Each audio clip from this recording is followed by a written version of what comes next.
জগদ্দলে রাজ পান্ডের ওপর গুলি চলার ঘটনায় পাপ্পু সিংকে 2 দিনের পুলিশি হেফাজতের নির্দেশ ব্যারাকপুর আদালতের। নিশিদিন ডায়াগনস্টিক সেন্টার, এ কমপ্লিট ডায়াগনস্টিক সলিউশন। আমাদের ঠিকানা 144/1 সেন্ট্রাল রোড, আনন্দপুরি, ব্যারাকপুর, কলকাতা 122। আমাদের যোগাযোগ 9875338719। 2022 সালে জগদ্দল থানা এলাকার বাসিন্দা রাজ পান্ডে নামের এক ব্যক্তির ওপর গুলি চালানোর ঘটনা ঘটেছিল। সেই ঘটনায় ব্যারাকপুরের সাংসদ অর্জুন সিং এর আত্মীয় সঞ্জিত সিং হরফে পাপ্পু সিংকে 2 দিনের পুলিশি হেফাজতে পেল ব্যারাকপুর পুলিশ কমিশনারেটের জগদ্দল থানার পুলিশ। উল্লেখ্য, ব্যারাকপুরের সাংসদের আত্মীয় সঞ্জিত সিংকে ভাটপাড়ায় তৃণমূল কংগ্রেস কর্মী ভিকি যাদব খুনের ঘটনায় যুক্ত থাকার অভিযোগে 2 দফায় পুলিশি হেফাজত শেষে বুধবার ব্যারাকপুর আদালতে পেশ করা হয়েছিল। এই দিন আদালতে সংবাদ মাধ্যমের মুখোমুখি হয়ে ব্যারাকপুরের সাংসদ অর্জুন সিং অভিযোগ করেন, তার আইনের ওপর ভরসা রয়েছে এবং তিনি আইনের পথে লড়াই করবেন। রাজ পান্ডে নামের যে ব্যক্তির ওপর গুলি চলার অভিযোগে তার আত্মীয়কে হেনস্থা করা হচ্ছে, সেই রাজ পান্ডেকে সমাজবিরোধীও বলে জানান তিনি। আজকে so called Vicky Yadav murder কেসে 12 দিন পরে পিসি রিটার্ন করেছে। কোনো ফরওয়ার্ডিং এ কোনো নতুন কিছু আসেনি। যে কেসে তাকে ডেকে 3বার ইন্ট্রোগেশন করেছিল, 14 মাস পরে 3বার ডেকেছিল। 14 মাস পরে ওখানে রাজ পান্ডে বলে একটা ক্রিমিনাল আছে, যে জুয়া খেলায়, হিরোইন বিক্রি করে, একটা 9 বছরের বাচ্চা খুন করেছিল 2021 সালে। 7 দিনের মধ্যে ওর মার্ডার কেসটাও খালাস হয়ে গেছে, শেষ হয়ে গেছে। তাকে জুয়া খেলার মধ্যে ও গুলি খেয়েছিল। সেই কেসে ওকে ট্যাগ করে আজকে শুন অ্যারেস্ট করেছে। পিসি চেয়েছিল 7 দিনে, মাননীয় আদালত 2 দিনের পিসি দিয়েছেন।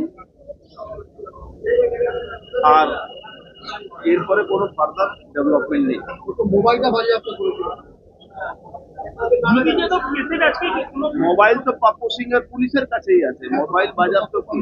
পিসিতে এতদিন নিল, আজকে আদালতে পেশ করার সময় ভিকি যাদব কেসে কি পেয়েছে সেটা আদালতকে পুলিশ জানাতে পারলো না। উল্টে অন্য কেসে তাকে আজকে ট্যাগ করে শোন অ্যারেস্ট দেখানো, এটাকে কি বলবেন? মানে একটা পলিটিক্যাল ঘরের ছেলেকে এইভাবে বারবার পিসি টেনে দিচ্ছে, তার মধ্যে তার ইন্টেনশনটা কি হতে পারে এটা নিশ্চয়ই আদালত বুঝবে। আমার আইনের উপরে ব্যাপক আস্থা আছে, আইনি লড়াই লড়বো, আমি প্রথম দিন থেকে বলছি, আর আইনি লড়াই শেষ অবধি আমরা লড়বো। অপরদিকে সংবাদ মাধ্যমের মুখোমুখি হয়ে সঞ্জিত সিং এর আইনজীবী সুশান্ত ঘোষ জানান, পাপ্পু সিংকে বিগত দিনে 2 টাইমস পিসি চেয়েছিল। প্রথম কোর্ট 5 দিন অ্যালাউ করে, পরবর্তীকালে 7 দিন। প্রথম 5 দিনে বলেছিল যে একটা 16 সালে নাকি পাপ্পু থ্রেট করেছিল যে একে মেরে দেবে। সে শুনেছিল যে 164 করলো, আজকে 16 সাল থেকে 23 সাল, আজকে 7 বছর, সে কোথাও মুখ খোলেনি, কোথাও কোনো অভিযোগ করলো না। একটা অলৌকিক গল্প কোর্টের কাছে নিয়ে আসলো। দ্বিতীয়ত আর একটা গল্প যেটা বলেছিল যে পাপ্পু নাকি 1/3/2023-এ কাকসাতে একটা কনস্পিরেসি করে একটা মোবাইল টাওয়ার লোকেশন পাওয়া যাচ্ছে এদের এই খুনের পরিকল্পনা করার জন্য। কিন্তু তার পরবর্তীকালে আজকে 7 দিন পিসি আসার পরে কোনো কল ডিটেলস কিচ্ছু আজ পর্যন্ত পুলিশ হাজির করতে পারেনি যে পাপ্পু কাকসাতে এদের সঙ্গে ফোনে কথা বলেছিল বা কিছু, সেই সমস্ত তথ্য আজকে কোর্টের কাছে আসেনি। আজকে 12 দিন পিসি গেল, 14 দিন পেতে পারতো, কিন্তু ফার্দার কোনো পিসি চাইলো না।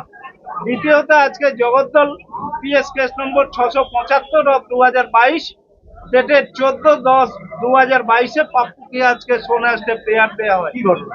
কিসের বেসিসে? পঙ্কজ নাকি বলেছে 161 করিয়েছে পুলিশের, যে পাপ্পু এই ঘটনার সঙ্গে যুক্ত, এবং গতকাল দুজনকে একটা 164 করালো। আজকে দীর্ঘ 14 মাস পরে 14/10/2022-এ কেস স্টার্ট হলো। আজকে 14 মাস পরে পিসি দুজনের 164, মানে তদন্তকারী অফিসাররা কত সক্রিয়। আজকে 14 মাস পরে একটা 164 করিয়ে পাপ্পুকে এই কেসে ট্যাগ করানোর একটা মোটিভেটেডলি একটা চেষ্টা করা হলো। কবে করেছিল? 2 তারিখে, গতকাল। আজকে শোন অ্যারেস্টে প্রেয়ার।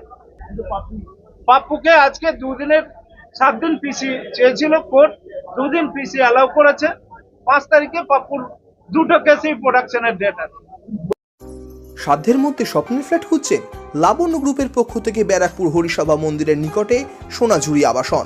থাকছে lift, top floor, set, 0% GST. এছাড়াও থাকছে ব্যাংক লোনের সুব্যবস্থা।